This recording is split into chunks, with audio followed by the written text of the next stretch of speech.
Hi, Mrs. Amira. I'm How are you?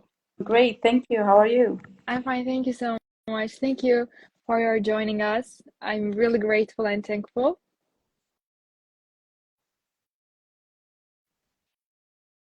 Can you hear me? Yes, Oh, can hear you. okay. Okay, thank you so much. Let's uh, wait a little bit for our other guests. Okay, sure, of Okay. course.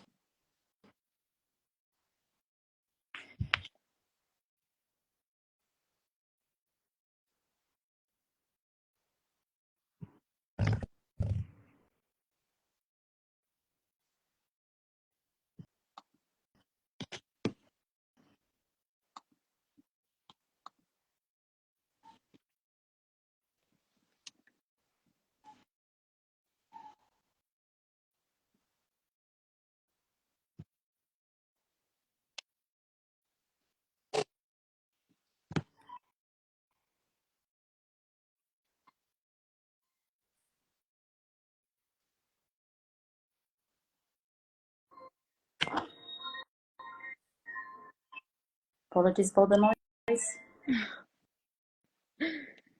And let me.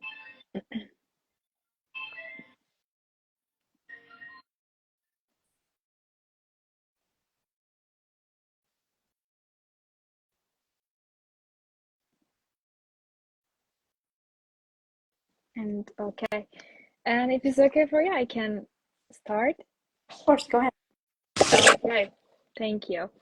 And hello, dear friends. Welcome Youth Experience Sharing Series by Fikir Talimi Club. I'm Aisha Zavar. Today I am with my dearest friend, my idol, my queen, Mrs. Amira Chehih from Algeria. We are going to talk about UN and maybe a little bit Algeria and Women Foundation in general. Mrs. Chehih, thank you so much for accepting our offer. We are really appreciate that. And let me start by asking my first question. And can you introduce yourself, please? Well, first and foremost, for inviting me. It is a pleasure being here. And it is a pleasure seeing you again. I'm Amira Chehih from Algeria. I am a lawyer, legal.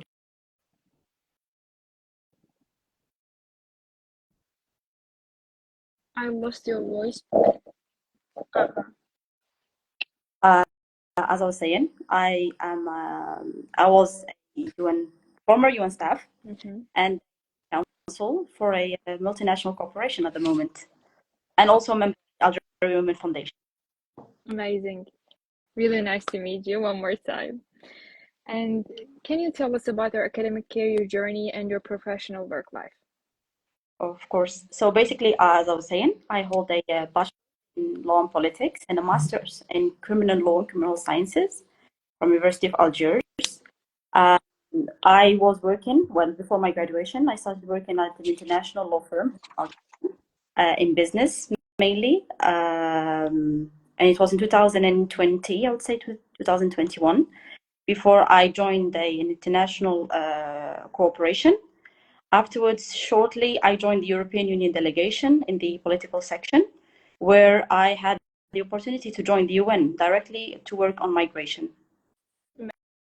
Amazing. And actually, how does it feel and what is the experience of working in UN? Okay, so it is different, I would say. So basically, since I already had the opportunity to work in an international institution like the EU, I was already working with exceptional colleagues, where I had the opportunity to work from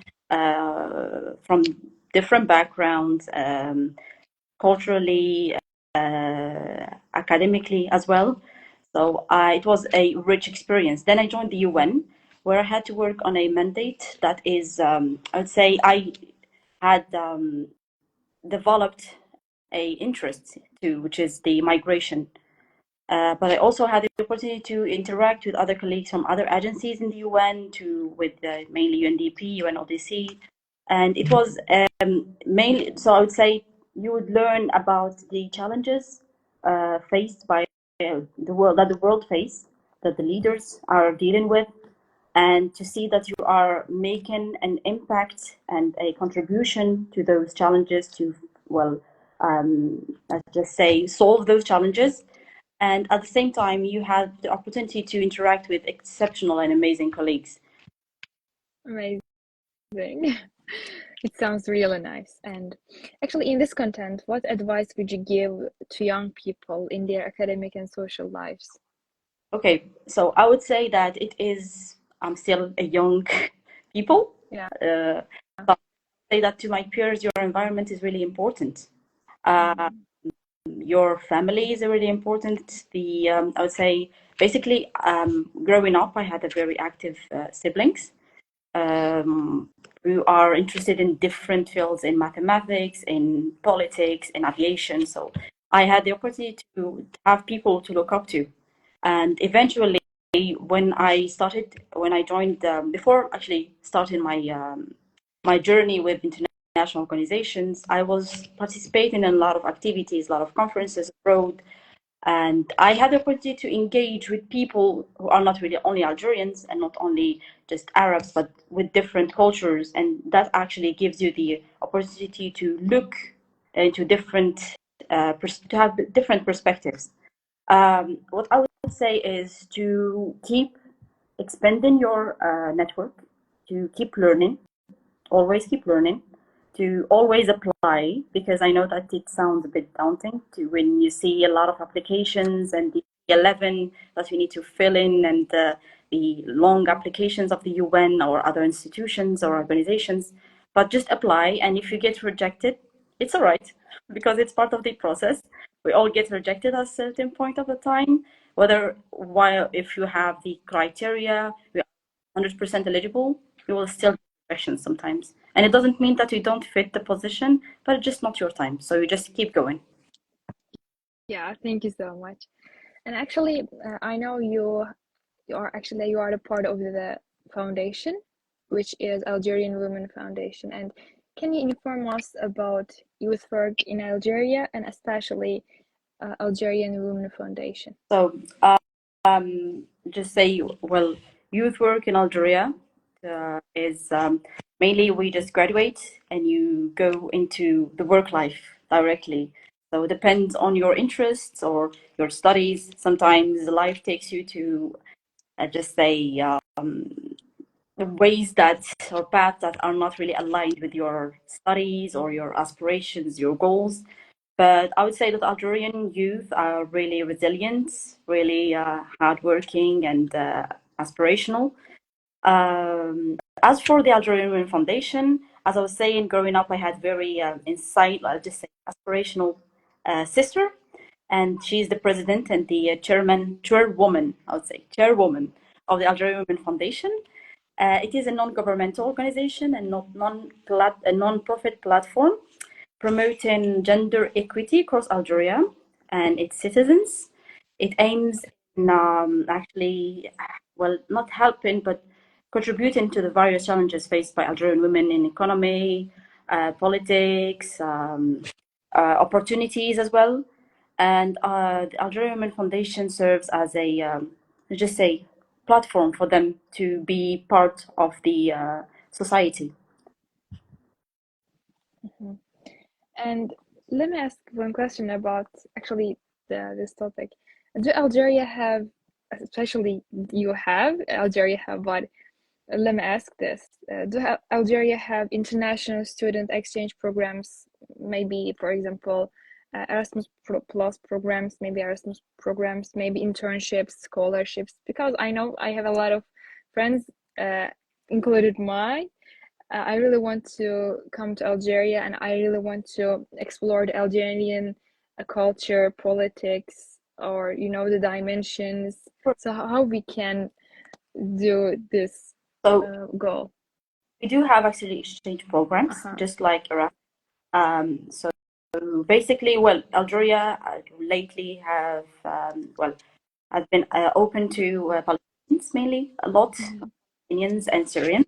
However, studying the law faculty in Algeria, I had a lot of colleagues from African countries, from the European countries who are studying in the faculty. So I will make sure to prepare a list for you that you can share. of all the exchange programs in Algeria, and I'll share it with you, and you'll be able to share it with your actually environment. Or your, I don't know, everyone wants to come to Algeria. I really recommend Algeria to everyone. It's a very rich country, a very welcoming country, and you wouldn't really regret visiting Algeria. Oh, thank you so much. Let me ask you one thing about this topic, and actually where we can find these, these scholarships or opportunities about Algeria and Algerian academic life. You would say Do we? on the website of all Yes, universities, mainly. mainly universities. Yes. Universities. If you check universities, find USTHB, which is for technology.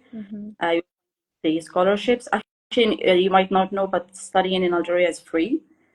So I didn't know this though. Yeah, which is a great actually benefit and advantage for all youth in Algeria. So you're most welcome to join all universities. You just type Algerian universities, you'll find the entire list in different wilayas, because we have different, like at least 5 in each wilaya. But first we have a lot of universities, and you can check, and depends on which subject you want to study in, you can find your scholarship. Okay, thank you. And actually, I really want to talk about Algeria also, because you said already Algeria has a really amazing, beautiful, rich culture, the politics, the history. So let's talk about Algeria a little bit. And what are the most basic facts about Algeria that we should know? Okay, basic facts. Algeria is the largest country in Africa. It holds a very strategic position in Africa and in the Mediterranean. Algeria have great diplomatic relationship with Turkey. Yeah. Historical since the Ottoman Empire. Algeria was actually colonized by the French for 130 years, and we gained our independence after 130 years of resilience and fight. Alhamdulillah. Algeria is rich by its agriculture, by its history, but most importantly by its people. I would say what makes Algeria unique is just not only the magnificent actually landscape that you will find in different wilayas, but also what we call it is Algeria the continent and not Algeria the country, because you'll find all landscapes, everything that you look for in one country. Algeria is unique by its people. The people are welcoming, kind, supportive, helpful, and I would say that they went through a lot, and we understand what it means to be kind and to be welcoming. So, thank you. And then let me elaborate my question with this question. And which place or city that we really should go in Algeria? Okay, all right. This is gonna be a bit difficult. A little bit tough, I'm sorry. Yes, okay. I would say the most amazing Sahara in the world that you certainly visit if you're into sunset and sunrise. Most beautiful sunrise in Askrem in the south of Algeria, and you will meet actually again people are amazing in the south. Also, you need to visit the capital where I'm from, Algiers, and I wouldn't say that you should also visit Wahran in the south and the east, the west, sorry, and in the east you should certainly visit Skikda, Annaba, Jil, because there are a lot of beautiful seas, a lot of mountains if you want. So, actually, by the way, if you're into a lot of Antalya, you should visit Bijaya. Oh, really? Similar, actually. Wow, okay. And And then, because I'm please. getting like comments, Tlemcen is very historical. If you're into Andalus, as you know, that Algeria was actually part of the Andalus. And Tlemcen is a very historical city in Algeria, so you should certainly visit. Okay. I wrote my all notes. And then what about foods or beverages? All right. food is just a okay, because as you know, we have a shared plate in Algeria, Tunisia, Morocco, and Libya, which is couscous, and it's actually exceptional. All Algerians have it during Friday after prayer. Yes, mainly everyone. It's just the food during Fridays.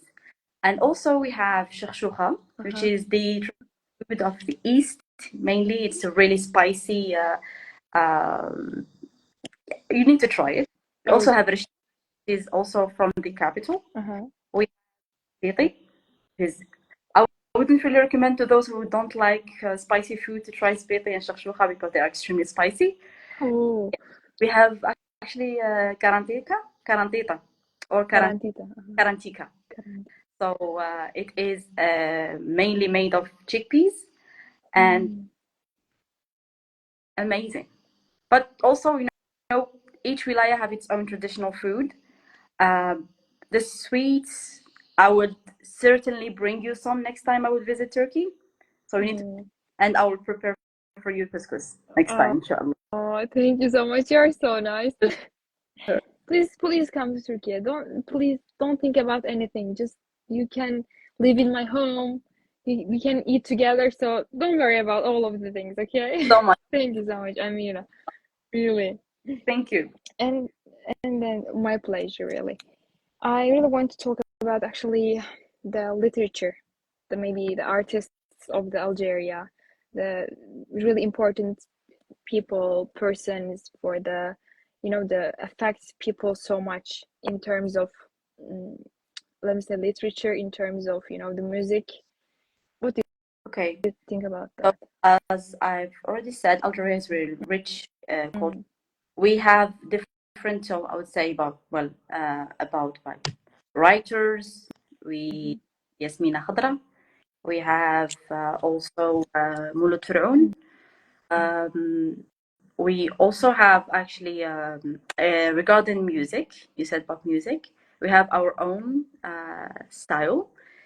So mainly everyone would say Algeria, they would say Rai, which is the music of the people, which is expresses how the streets or the people are feeling, and it was used during the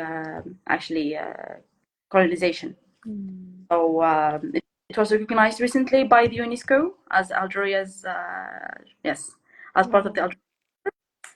So we also have Shabi in Algiers, the capital, which is really unique, and I would say it's not similar to Kolbasti, right?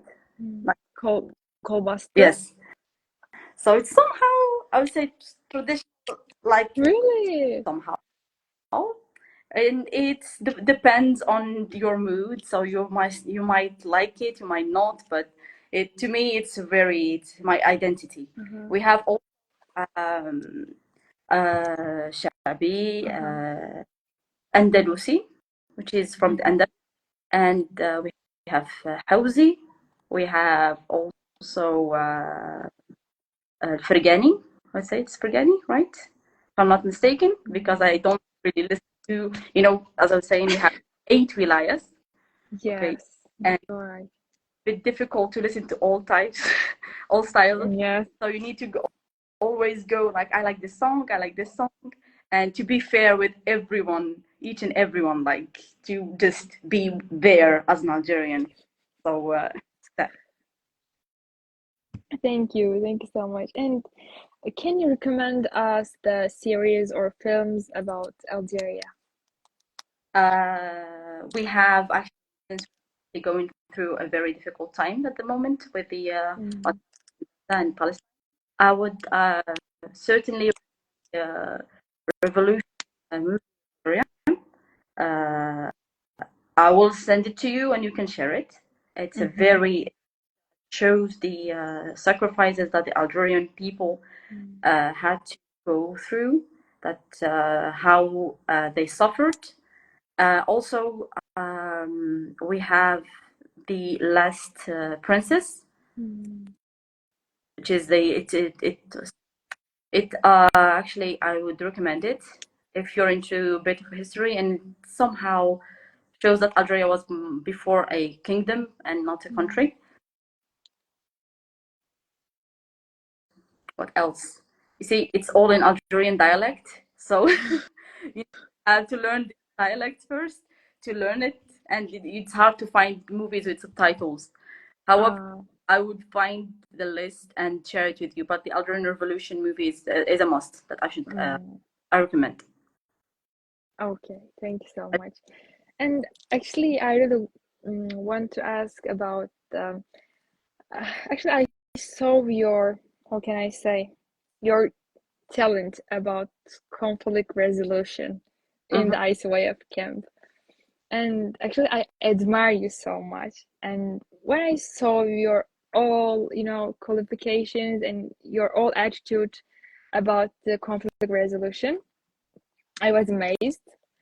So I want to talk about this topic a little bit. So if I really want to be, the conflict resolution, let me say, expert, or I really want to work in UN or another international organizations, what is the main qualifications that should I really gain already for for being expert? Okay, so to begin with, I'm far from being an expert, but this is something I learned from experts in the field.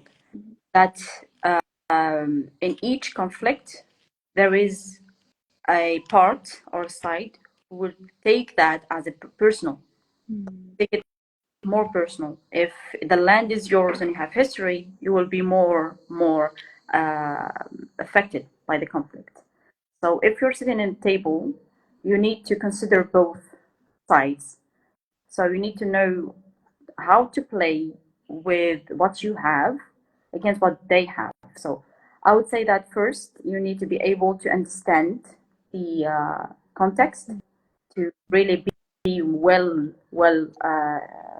invested in the conflict. I would say in the context to learn the entire historical background, to really read all the resolutions that were actually adopted before, to know how can you, as I would say, as Aisha, how can you really be impactful in that resolution, in that actually, in that on that table. So if you remember during ICYF, it was just we were improvising. However, each one of us was defending its own department based on the context. So me, I was those who were on military were defending the military. Those who were working in education had to actually work more about how to protect education and the youth and everything. So you need to be more know how can you contribute. So know where you stand. So I would say that's the only that's the advice I would give, actually, and to actually let the others learn from the others, because what the others say will impact you, will impact what you will be saying. So I would say learn to listen and learn to actually let the others talk. This is something that I'm working on. Wow, amazing. Actually, I learned a lot of things from you, so I'm really lucky to have you, really. So much pleasure. Thank you. And I really want to talk a little bit about diplomacy, but actually, what is the definition of the diplomacy for you, from your side? From my side, Yeah. I would say it's I would say I won't go with defending the interest of your own country only, but also to find common ways with the other country, with the other counterparts. So it's more of a mediation. Just keep the interest of the country always first, all the time. The interest of the country comes first. And then find the common ways, right? Okay, I got it. And actually, I want to ask you for your contribution. Do you want to say something about any other topics? Okay, any other topics? You tell me first. Actually, this is a good question. What do you know as a Turkish about Algeria? What is the thing that most Turkish people know about Algeria? This is something that I really always wanted to know. Ah, hmm. Then let me think a little bit. So, uh, Turkish people knows in Ottoman period, Algeria was our part, but after that, especially after the French colonization, um, we lost the bond between our countries. So actually, this how can I say, this lost make me sad so much, because actually we have a lot of ties between us, and actually as a people we are really similar as a way of thinking, as a eating, the hospitality, especially from the religion. So, but before that, or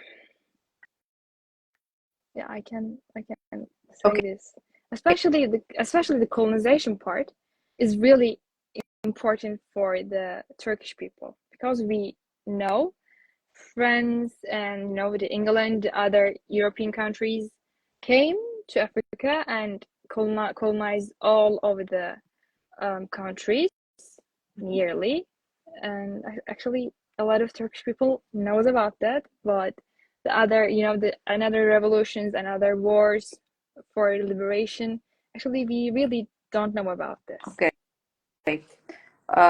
So I will just rephrase it just a little bit. Okay. Yeah, please. What are the, say, your views to the relations between Algeria and Turkey at the moment? You know that a lot of economic ties, and mainly we have a lot of companies here in Algeria are Turkish. Well, we all know that Turkey is present in all Africa. But what are the other things that you want as a Turkish with Algeria?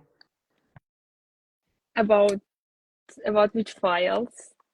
You tell me. And be my guest. Now I know that you're interested into education and literature in Yeah. Algeria. So you want to visit Algeria. So I would say tourism. You want to come to Algeria. Also, let's just say, what about okay, economy, for example? What is the thing that you think that are important for Algerians or Turkish to have exchange between the two countries? I mean, what is the most special thing in the economy, in the Turkish economy? Oh. If you really want to expand our economic relations, you mean? Then actually I can say, if I'm wrong, please correct me. We are the neighbors of the sea, right? We have a sea between us. So actually, if we solve all of the problems in the sea, I can say we can develop and expand our economic relations, especially from the transportation side. Because because in the, let me say, the Cyprus issue. Because of the Cyprus issue, we have a lot of issues about the transportation, about the other neighbor countries, because Cyprus has their own values and issues. Then we have a really big concern about the sea. Then the other countries also want to, how can I say, gain their ties and gain their interest from the Cyprus and from the sea. So if we have, the solution, really powerful solutions, then I think we can have a really impactful and expand ties between us as an economic side.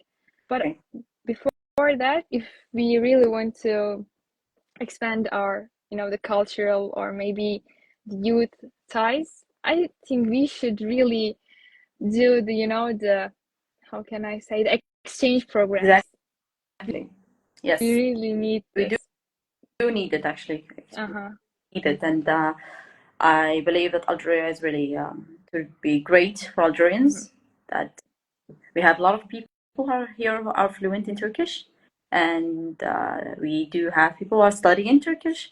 So it would be good for them to have exchange programs to Turkey, to come to Turkey and learn better the language, to learn more about the culture and the historical ties between the country, two parts. Now I have another question. Since I'm by the work you've been doing in the club, I want to learn more about, and to those who are present, to learn more about what is the mandate, what are the goals of the club, and learn more about it. Tell me. Okay, thank you. So actually in Fikir Talim Club, we really want to achieve if we really want to impact and giving back to the community for all the gain, for all the the gainings, for all the let me say, actually we have a really amazing, really beautiful people, history and culture, and we should really know about that. And when we talk about the geopolitics of Turkey, we really should know, deepen and better geopolitical opinions, dimensions, and international relations issues, current international issues especially. And then we try to gain all over the international relations topics and cultural topics, historical issues, or maybe historical, the awareness.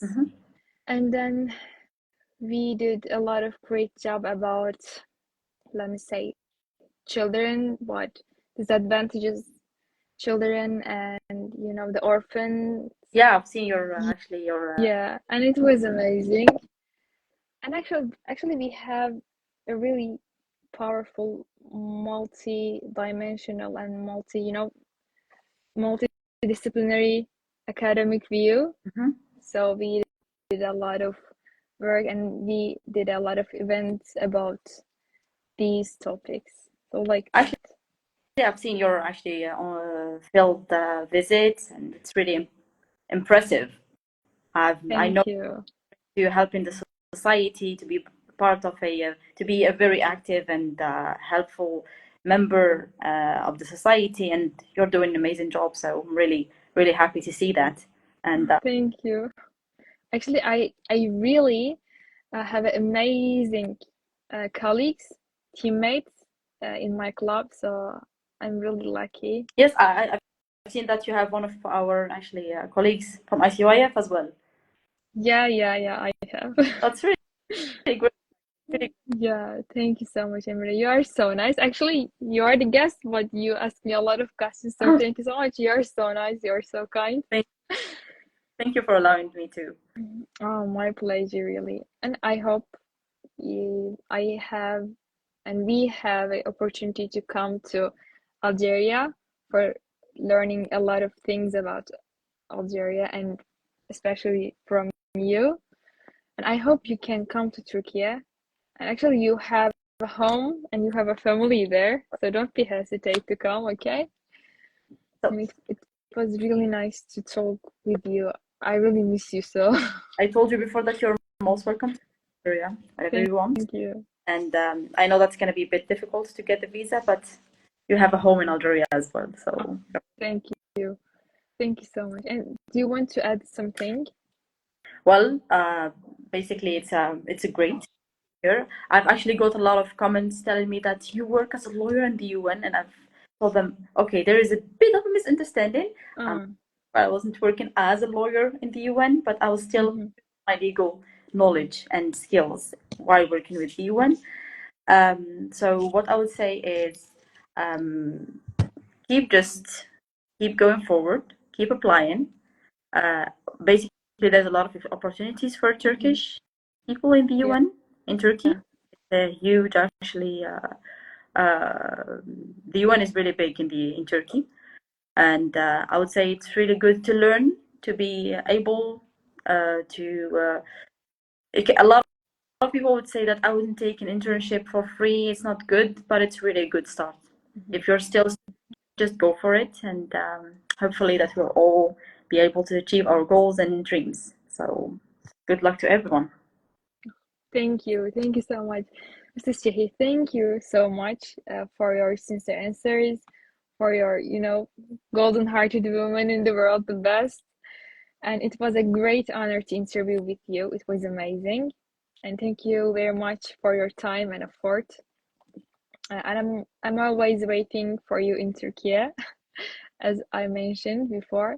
And I hope I have a chance to come to Algeria and Algiers. And dear friends, thank you very much for watching us. I hope the live broadcast was enjoyable and informative for you. See you in the next broadcast.